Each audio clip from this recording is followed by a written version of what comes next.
This is the new Poco F7 and this is a phone that screams, hey, you can't ignore me.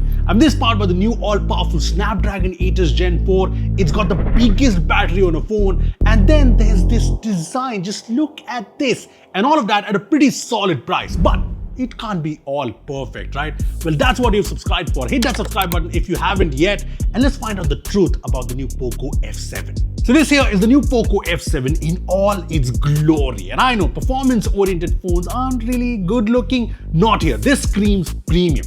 We have the silver variant, aka the limited edition, and just look at this. It's got a metal frame with curved edges. It's got a Gorilla Glass 7i back. Speaking of which, this has kind of a twin personality design. Basically, the back here is split between what a usual phone looks like and what it might look under the skin. These green reflective lines look like LED strips. There are these fake screws and modules, including one that has a Snapdragon logo on the top. Not really sure if the chip is actually right here, but cool touch. The camera module is also kind of split, and it's actually great to see a fresh premium design in a sea of phones with inspiration written all over it. You even get the Poco branding here, and honestly, this transparent panel reminds me a lot of the Mi 9 Explorer. Remember that phone? I know the best part for us consumers, Poco isn't charging anything extra for this special edition. This will cost the same as the other colors. And then there's the performance. This is powered by the new Snapdragon 8s Gen 4. You get fast LPDDR5X RAM with fast UFS 4.1 storage, vapor chamber cooling. And what's interesting is that the base variant here is 12 256GB, no 8GB 128GB variant here, no compromises at all.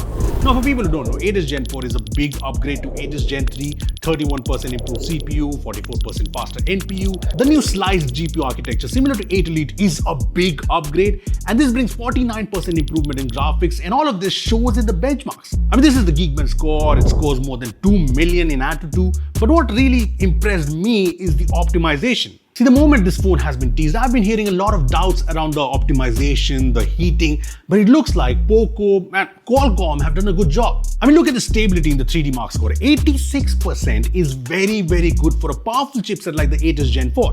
Now look at the performance in the CPU throttling test. Again, for a powerful chipset like the 8s Gen 4, this is impressive. And I've been testing intensive games on this, be it BGMI, Genshin Impact, Wuthering Waves, and the performance in all of these games is top notch. And BGMI runs at 90 FPS, your 120 FPS support is probably coming. And I did an FPS test, and you can see that the average FPS is pretty stable. And the temperature after an hour-long session is very normal. I even did the FPS test with Genshin, and look at the average FPS, the graph, it's solid performance. And yes, the phone does get warm after playing Genshin for a long time or when say running benchmarks, but yeah, I wouldn't say this is overheating.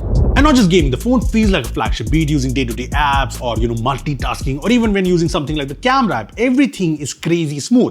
And this has got Wild Boost 4.0 with all the gaming features too. It shows you the real-time FPS, you get different useful gaming features, so pretty good. Look, I know what you're thinking. This is a performance-oriented phone. Obviously, it's got to perform like a champ. The bigger question is, are there any compromises?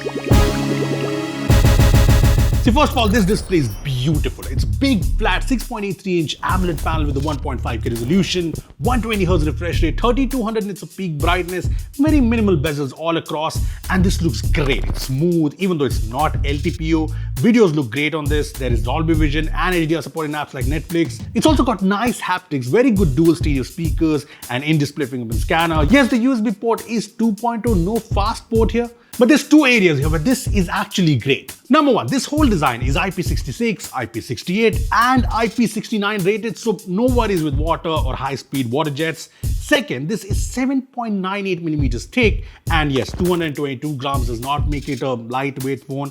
It's a big phone too, but yeah, it's not too hefty either. And then there's the fact that this has a 7550 mAh battery. Yes, a 7550 mAh silicon carbon battery in a 7.9mm thin phone. Let that sink in. We all know the silicon carbon battery advantages, be it higher energy density, better temperature performance. And honestly, I have seen 5500, 6000 mAh silicon carbon batteries being good, but this is next level. To give you an idea, I charged the phone to 100%. I ran all the benchmark apps. I did all the gaming tests with the FPS overlay on. The phone set to ultimate performance mode. I did some camera tests as well, and the phone just went down to 55%. So yeah, easily gonna last you over 2 days. And for charging, you get a 90-watt turbocharger in the box. And since we are here, this also has a case and you get a screen protector pre-applied. But you know what's insane? This has reverse wired charging at 22.5 watts, so basically fast charging for your iPhone from the POCO F7's port. I mean, you can use this thing as a power bank really. So as for the cameras, you get a 50 megapixel Sony IMX882 sensor along with an 8 megapixel ultra wide, no telephoto. So this isn't going to win the best camera phone award, but I'll tell you what, the cameras actually so far look pretty decent. I mean, maybe it's the Snapdragon 8s Gen 4's AI ASP, but the photos look pretty good. I mean, good light, the exposure is pretty spot on, the dynamic range is really good, and the colors are mostly on point, sometimes a bit contrasty, but mostly pretty natural. Even the portrait mode at 2x is fairly good in terms of edge detection and face details. Now in low light, the wide f1.5 aperture comes handy as photos turn out bright and nice. Yes, the phone does not capture the most detailed low light shots, but other than that, decent enough. The 20 megapixel selfie camera is actually good. From the selfies I've taken from the phone, they have good details, they're sharp, no weird face smoothing or anything. And in terms of videos, the rear camera supports 4K 60fps videos and videos look pretty good as you can see. The one thing I'm not a big fan of is the fact that the front camera is limited to 1080p. As for HyperOS 2 here, it's based on Android 15. It's actually very well optimized. It's got all the new Hyper AI features. It's got Circle to Search, there's Gemini. I also like that it has the HyperOS dialer, and yes, it's got call recording without any announcements if you are into that sort of stuff. But yes, it does have these apps and these games pre-installed, and yeah, these can be uninstalled. And as for updates, this will get 3 OS updates and 4 years of security patches. Look, all in all, the POCO F7 is probably one of my favorite phones from POCO like ever. I mean, this design is really something, kind of makes you admire it again and again. The performance with 8s Gen 4 is very flagship grade, especially when you factor in the optimization, and the big ass battery is something you will appreciate a lot in day-to-day use. Yes, it's not perfect in the camera department, but hey, something has to give. Anyway, I want to know your thoughts on the new POCO F7, yay or nay. Comment down below, hit that subscribe button for more amazing tech videos. Thanks for watching, I'll see you in the next one.